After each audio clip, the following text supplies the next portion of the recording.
جگہوں پر جہاں پیسہ خرچ کیا جاتا ہے ان میں سب سے محترم وہ پیسہ ہے جو آپ قرآن کی تعلیم پر خرچ کرتے ہو۔ اللہ کی عظمت ہے، اللہ کی کتاب کی عظمت ہے، کتاب لانے والے فرشتے کی عظمت ہے، جس نبی پر کتاب نازل کی گئی اس نبی کی عظمت ہے، جس امت کے لیے نازل کی گئی اس امت کی عظمت ہے، امت میں جو لوگ قرآن پڑھتے ہیں ان لوگوں کی عظمت ہے۔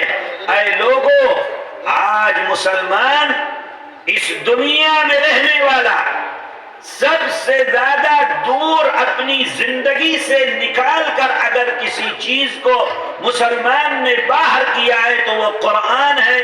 آج مسلمان کا رابطہ قرآن کریم سے ختم ہو رہا ہے۔ ایسی عزت اور عظمت والی یہ کتاب جس کے لیے جناب رسول اللہ صلی اللہ علیہ وسلم نے فرمایا تھا کہ اللہ تعالی اسی کتاب کے واسطے سے بلندی عطا فرماتے ہیں، وَيَضَعُ بِهِ آخَرِينَ، اور اسی کتاب کے واسطے سے اللہ تعالی قوموں کو ذلیل فرما دیا کرتے ہیں۔ اگر قرآن کے مطابق زندگی عزت ملے گی، قرآن کو چھوڑ کر زندگی گزارو گے ذلت اور رسوائی ملے گی۔ آج ہم یہ سمجھتے ہیں کہ اسکول کی تعلیم کے اندر کامیابی ہے، ہم یہ سمجھتے ہیں کالجوں کی تعلیم کے اندر کامیابی ہے، ہم یہ سمجھتے ہیں کہ دنیا کی ڈگریوں کے اندر کامیابی ہے۔ اے لوگوں، اس بات کو یاد رکھنا، یہ کالج اور اسکول اور اس کی ڈگریاں یہ صرف دنیا کے اندر ٹکا اور پیسہ کمانے کے لیے ہے، آخرت میں کچھ نفع دینے والی چیز نہیں ہے۔ ہمارا ایمان ہے یہ دنیا چند دن کی دنیا ہے، اس دنیا کو چھوڑ کر آخرت کی طرف جانا ہے، قبر میں رہنا ہے، محشر میں اٹھنا ہے، حساب و کتاب ہونا ہے، جنت میں داخلے کی کوشش اس دنیا کے اندر ہونی ہے۔ یاد رکھو یہ دنیا کی تعلیم صرف دنیا میں نفع دیتی ہے اور قرآن کی تعلیم آخرت میں نفع دیتی ہے۔ یہ دنیا کی ڈگریاں صرف تمہیں ٹکا کمانے کا گیان دیتی ہیں، قرآن کی تعلیم، رسول اللہ کی تعلیم، قرآن سے محبت، قرآن سے تعلق، یہ دنیا کے لیے نہیں ہے، یہ تمہاری آخرت کے لیے ہے، یہ تمہاری قبر کے لیے ہے، یہ تمہاری محشر کے لیے ہے، یہ اللہ کی جنت میں جانے کا تمہارے پاس راستہ اور چابی ہے۔ اس لیے قرآن کی اہمیت کو سمجھو۔ آج کا مسلمان ہم یہ دیکھتے ہیں کہ قرآن کریم سے اس کی زندگی کٹی ہوئی ہے۔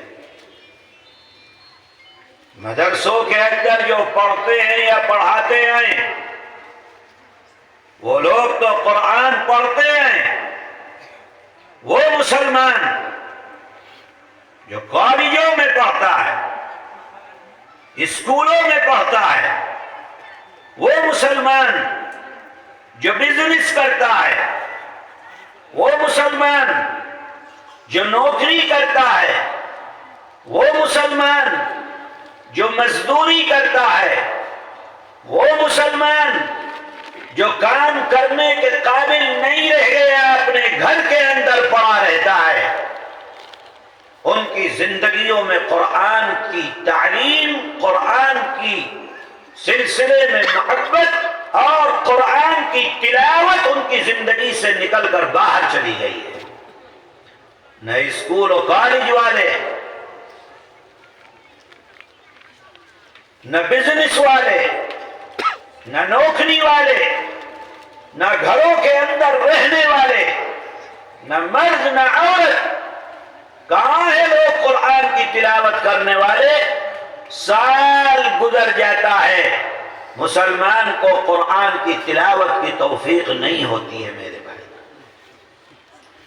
قرآن سے محبت کرو، اپنے بچوں کو، اپنی بچیوں کو قرآن پڑھاؤ، قرآن سکھلاؤ، خود بھی قرآن کی تلاوت کرو۔ جناب رسول اللہ صلی اللہ علیہ وسلم نے فرمایا، جس گھر کے اندر قرآن کی تلاوت نہ ہو وہ گھر قبرستان ہوتا ہے۔ قبرستان، کون رہتا ہے قبرستان میں؟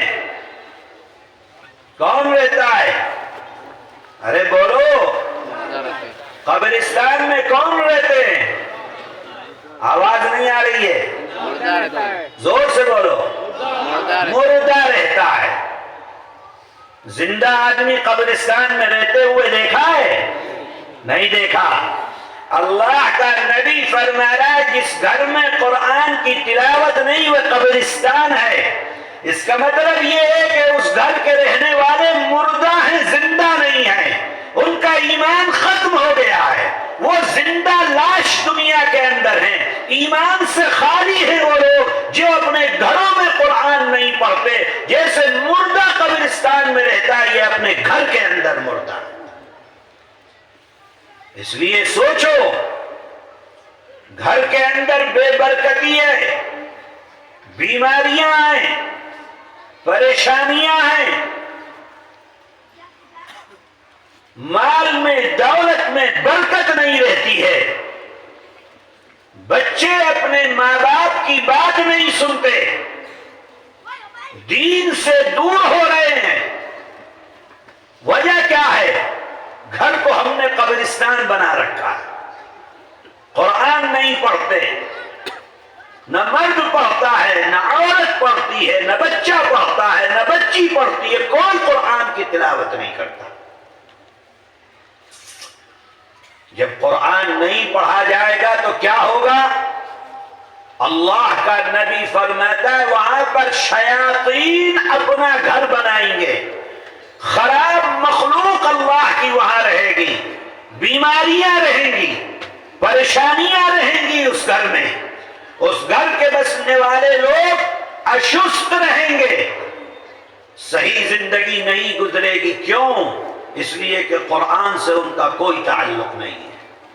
جناب رسول اللہ صلی اللہ علیہ وسلم دنیا سے تشریف لے جا، فرمایا دو چیزیں چھوڑ کر جا رہا ہوں، ایک قرآن اور ایک سنت رسول اللہ، ان دونوں کو پکڑے رہو گے کامیاب رہو گے۔ آج امت نے دونوں کو چھوڑ دیا، نہ قرآن کی طرف راغب ہیں نہ رسول اللہ کی سنت کی طرف راغب ہیں۔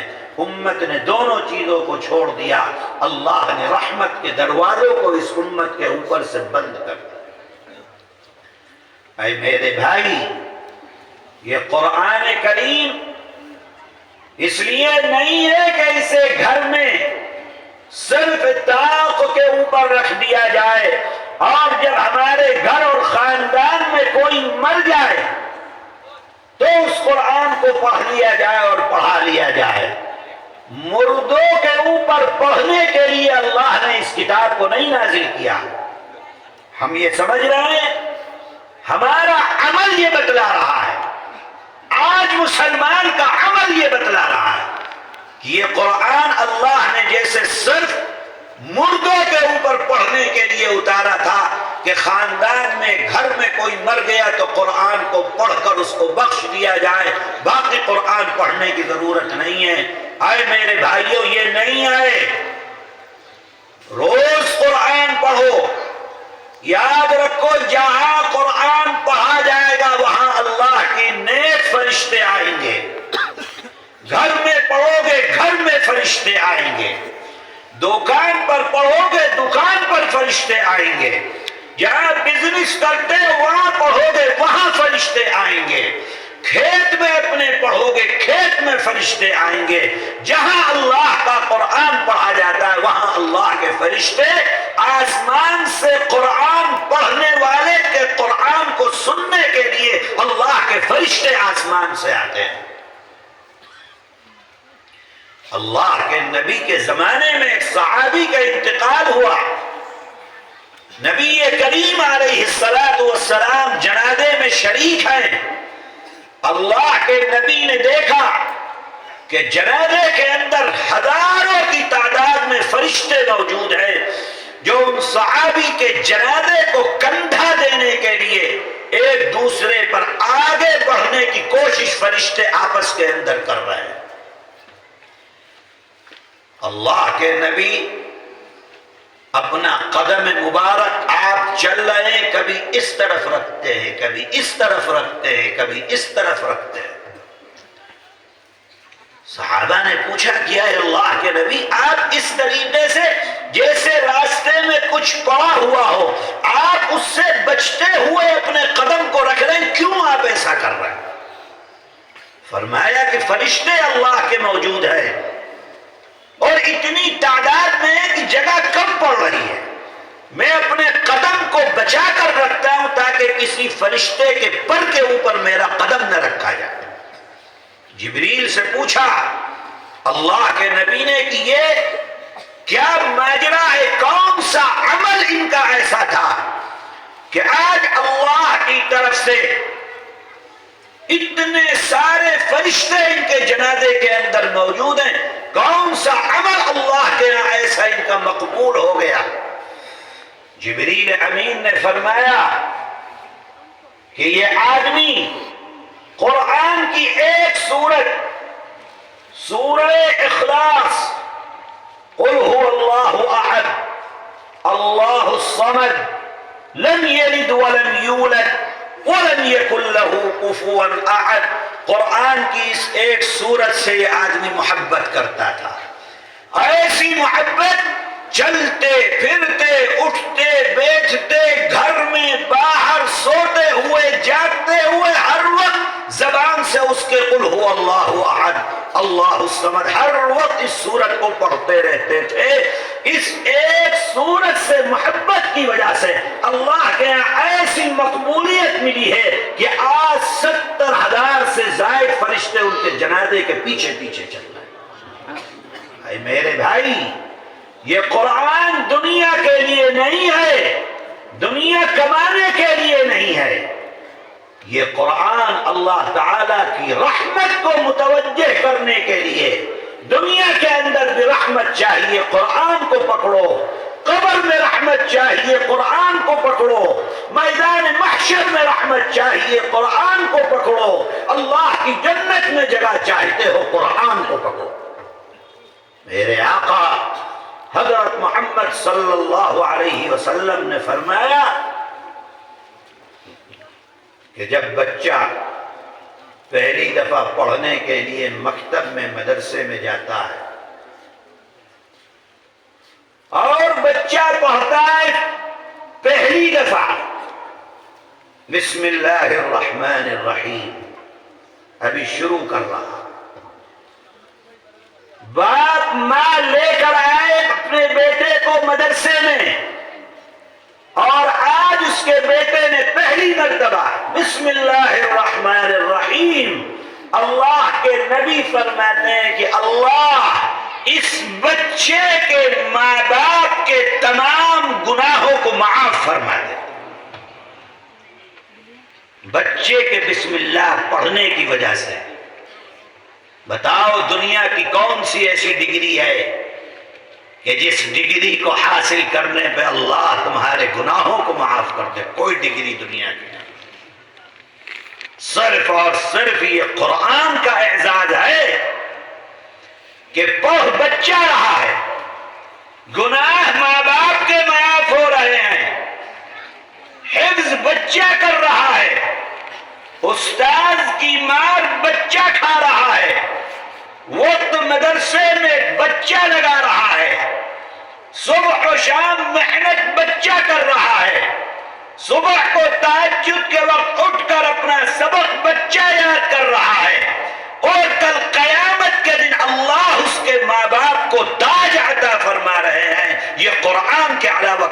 دوسری جگہ نہیں ملے گا۔ اپنے بچوں کو قرآن پڑھاؤ، اپنے بچوں کو دین پڑھاؤ۔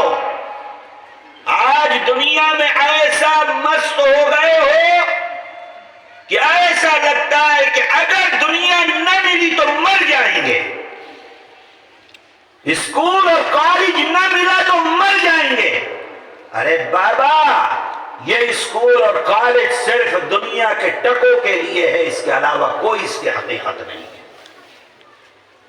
بہت سے لوگ کہنے والے کہتے ہیں کہ مدرسوں کا کیا فائدہ، مدرسوں سے تو ڈاکٹر اور انجینئر بن کر نہیں نکلتے۔ ارے تم پاگل ہو، تمہاری عقل پر گدھے موت رہے ہیں۔ مدرسہ انجینئر اور ڈاکٹر بنانے کے لیے تھوڑی بنایا گیا ہے۔ ارے پاگلوں، مدرسہ قرآن پڑھانے کے لیے بنایا گیا ہے۔ تم کہتے ہو انجینئر اور ڈاکٹر نہیں نکلتے، ہم نے بنایا ہی نہیں ہے انجینئر اور ڈاکٹر کے لیے، تو کہاں سے انجینئر اور ڈاکٹر بنے گا؟ ہم نے بنایا مدرسہ قرآن پڑھانے کے لیے، حافظ قرآن بن رہے ہیں۔ ہم نے بنایا مدرسہ عالم بنانے کے لیے، عالم دین نکل رہے ہیں۔ ہم نے بنایا ہے مدرسہ امام بنانے کے لیے، امام نکل رہے ہیں۔ ہم نے بنایا ہے مدرسہ اذان دینے والے پیدا کرنے کے لیے، مؤذن نکل رہے ہیں۔ ہم نے جس کام کے لیے مدرسہ بنایا ہے، ہم اس کے اندر کامیاب ہیں، 100% کامیاب ہیں۔ مدرسے اپنے مقصد میں 100% کامیاب۔ کون کہتا ہے کہ مدرسے اپنے مقصد کے اندر کامیاب نہیں ہے؟ ہم نے انجینئر اور ڈاکٹر کے لیے مدرسہ نہیں بنایا، انجینئر اور ڈاکٹر کے لیے کالج اور اسکول ہیں، مدرسے نہیں ہیں۔ تم بتاؤ کہ تمہارا کالج اور اسکول سے کون مفتی بن کر نکلتا ہے؟ تم بتاؤ کہ تمہارے اسکول اور کالج سے کون مولوی بن کر نکلتا ہے؟ تم بتاؤ تمہارے اسکول اور کالج سے کون امام بن کر نکلتا ہے؟ نہیں نکلتے، کیونکہ اس کام کے لیے اسکول اور کالج نہیں بنائے گئے۔ لیکن کرسیوں پر بیٹھے ہوئے اور اعلیٰ کرسیوں پر بیٹھے ہوئے اقتدار کا سکھ بھوگنے والے کہتے ہیں کہ بھئی مدرسوں سے تو ڈاکٹر اور انجینئر نہیں نکلتے، اس لیے مدرسوں کی کوئی ضرورت نہیں ہے، انہیں بند کر دیا جائے۔ لعنت ہے تمہاری عقل کے اوپر، تمہیں پتہ ہی نہیں کہ مدرسے کیوں بنائے گئے۔ ہم نے مدرسے بنائے تھے ہندوستان میں، ہمارے بڑوں نے مدرسے بنائے تھے، اس لیے بنائے تھے تاکہ وطن پر قربان ہونے والے پیدا کیے جائیں، جنگ آزادی لڑنے والے پیدا کیے جائیں، ملک کی مٹی کو اپنا خون دینے والے پیدا کیے جائیں، اس وطن کی آزادی کی آگ کو اپنے کندھے پر لے کر پورے ملک میں پھرنے والے پیدا کیے جائیں۔ اس لیے ہم نے مدرسے بنائے تھے۔ دارالعلوم دیوبند اس لیے نہیں بنایا گیا تھا کہ وہاں سے ہمیں انجینئر اور ڈاکٹر نکالنا ہے، وہاں سے ہمیں بڑے بڑے فلاسفی نکالنا ہے، اس لیے نہیں بنایا گیا تھا۔ ہم نے مدرسہ اس لیے بنایا تھا، بزرگوں نے اس لیے بنایا تھا، وہ نکلا مدرسے سے اور وطن کی آزادی کے لیے 50,000 قربان ہو کر اس وطن کو آزاد کرا کے ثابت کر دیا کہ جس مقصد کے لیے مدرسہ بنایا تھا اس میں ہم کامیاب ہیں، 100% کامیاب۔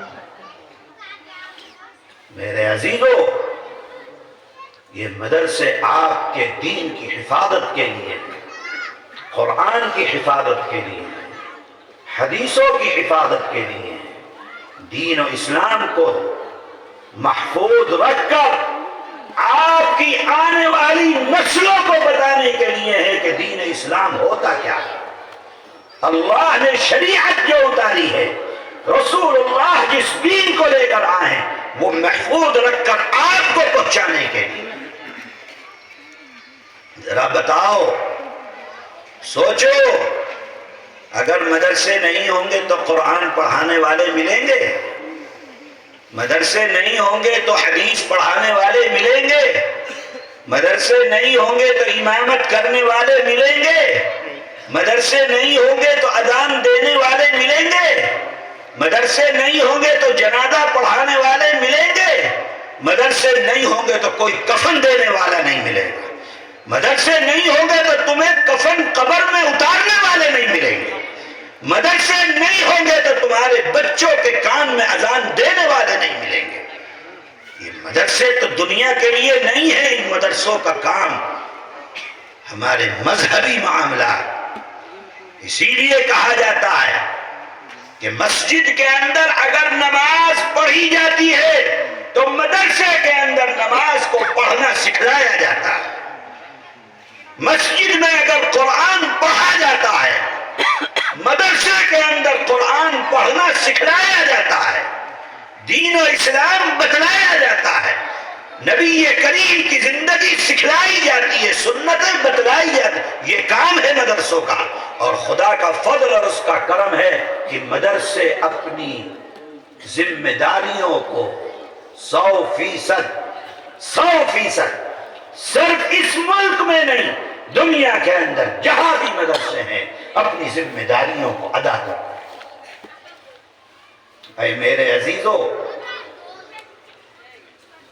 اس بات کو اپنے ذہن میں رکھو،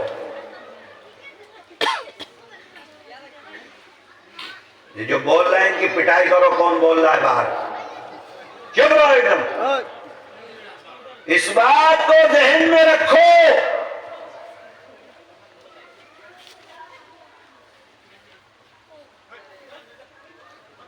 بس ہو گیا بھائی، ہو گیا۔